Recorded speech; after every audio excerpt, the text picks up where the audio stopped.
guys, had to restart the camera. We were running low on time. So here goes. I'm going to put a little bit of the belly underneath him here. Kind of seal that in because I want to give him enough structure that he doesn't bend, that his legs don't bend where I don't want them to bend. I'm not going to make his ribs show because, well, I want him to be fairly well fed. Now, you got to remember he was sort of a predator, so gotta flatten this out just a hair, bring that up and kind of seal it in here. I don't want it being kind of just looking like it was clumped in there. It needs to look like it belongs. There we go.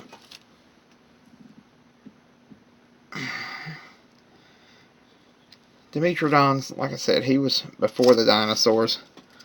I'm gonna call this piece an American original. As these guys were native to Texas, they were not all that big as animals go. They really weren't all that huge. They were, especially as prehistoric animals go, where you had like, but he was probably about 10-12 feet long, probably about maybe the size, maybe a little bigger than a Komodo dragon, which is kind of fearsome in and of itself. Alright, now that's where I want him, so I'm going to have to try to work on his head now. So for that, we're going to come in. I may give him a little bit of structure up underneath his body, but I think I'm going to put this clay to one side and see if we need it first. So I'm going to have to hold him gently up.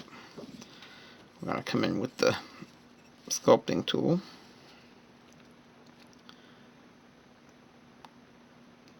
Carve out a bit of an eyelid for him.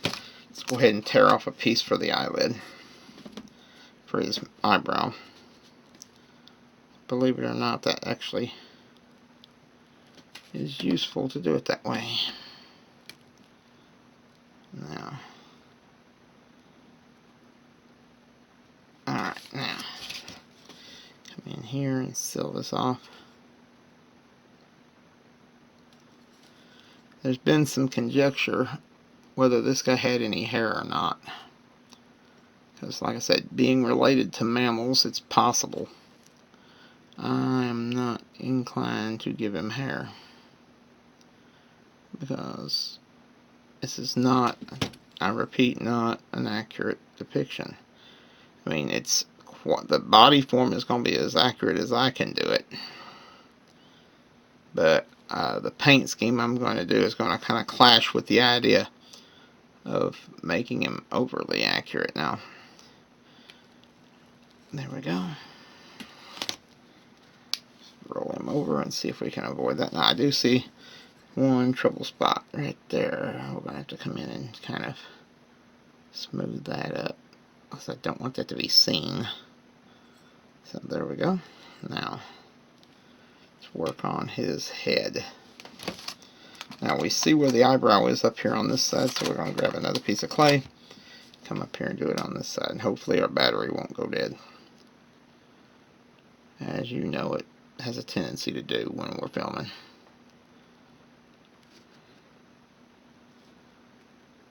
Now, I do believe they may have found these guys elsewhere, but the Dimetrodon I've always heard about was, like I said, I believe originally discovered in Texas in the Southwest. So that's kind of cool. Like I said, a real American original. And an animal who's so cool that he made it into the dinosaur sets and wasn't even a dinosaur. So now let's go in and go ahead and make his mouth. I'll give him I gotta make his jawbone. I'm gonna use a little bit of clay to make his jaw, because he has no jaw hair, and that's not good. This guy had a pretty robust jaw. So we're going to press that in to kind of make him a head.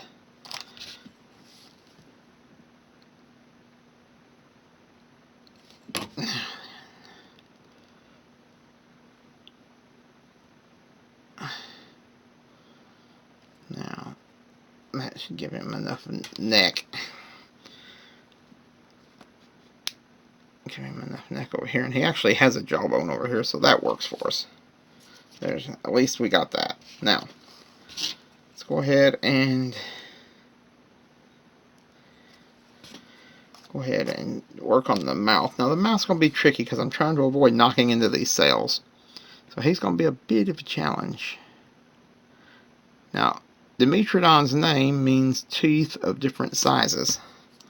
We're going to try to do that, if I can. Right now, I'm trying to give him a lip. That's sort of important here. Go ahead and straighten this cell up again. You're going to find that I do a lot of that until this thing is finished. Now, come in underneath him. This clay is very soft, so I'm having to be very, very careful. Now,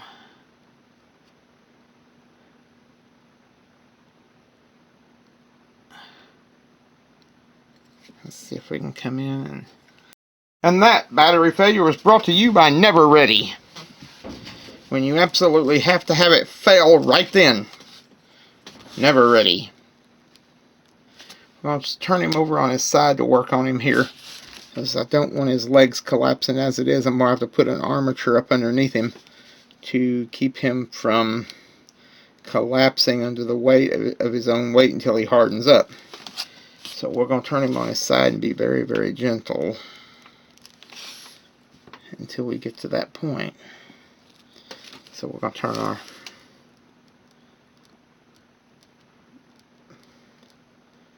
thing this way and kind of come in under it. Now, I'll see what I can do with his jaw. But I got the head just about where I want it. Now, let's see what we can do.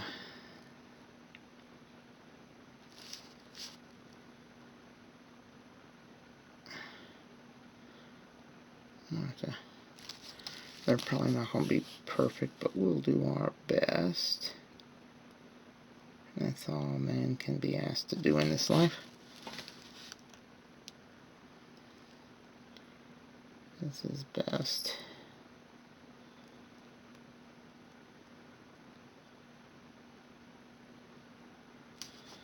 Now,